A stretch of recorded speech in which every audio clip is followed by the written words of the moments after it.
He made America laugh, cry, and cheer with his unbelievable talent, a ventriloquist unlike any other. But behind the smiles and standing ovations, Terry Fator's journey from small-town performer to America's Got Talent legend was paved with heartbreak, rejection, and pain few ever knew about. This is the tragic life story of the man who made millions believe in second chances. When Terry Fator first stepped onto the America's Got Talent stage in 2007, few expected much from the soft-spoken man holding a puppet. Yet moments later, his voice filled the theater, singing flawlessly, switching characters effortlessly and leaving judges and audiences stunned. By the end of that night, Terry wasn't just a contestant, he was a revelation.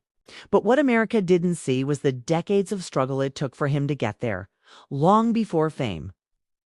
Terry was just a shy kid from Dallas, Texas, who found solace in ventriloquism.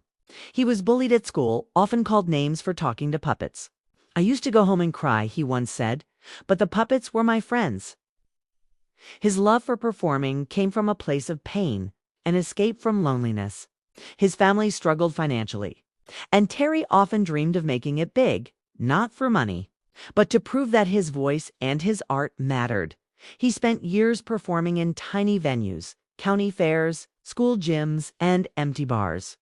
Sometimes he'd perform for just a handful of people, his puppets staring back at a silent audience. "There were nights I thought about quitting," he admitted. "But something in me said to keep going. At something, persistence, would eventually become his greatest gift." But life didn't make it easy. Before America's Got Talent, Terry had signed with a small label and joined a band, hoping music would open doors. It didn't. He was dropped, forgotten, and forced to return to small-time gigs. He took any job he could get, even performing at a county fair where only one person showed up. That moment, a single person in the crowd nearly broke him. But instead of walking off the stage, Terry performed his full show. If one person came, he said, "I was going to give them everything I had." Then came America's Got Talent. At 42 years old, he was ready to give it one last try, one last shot at proving his dream wasn't a mistake. And when he won, everything changed overnight. The man who once couldn't fill a small-town theater was now headlining in Las Vegas, signing a $100 million contract and becoming one of the most successful entertainers in a GT history. But even with the fame, Terry's life remained marked by heartbreak. Behind the laughter and fame, his personal life crumbled. He went through multiple divorces, one of which ended amid public controversy. He faced criticism, lawsuits, and pressure that no one could have prepared him for. "Fame doesn't fix pain," Terry once said. "It just hides it behind the curtain." Despite the turmoil, he refused to give up.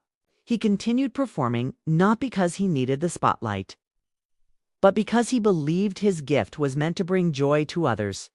Even through tragedy, Terry remained grounded.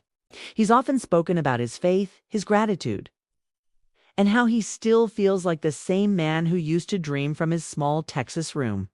"The money, the lights, the fame, they don't matter," he said. "What matters is that little boy who never stopped believing." Today, Terry Fator performs in Las Vegas, still filling theaters, still bringing characters to life with the same spark he had as a bullied kid with a dream. But now fans see more than just a ventriloquist.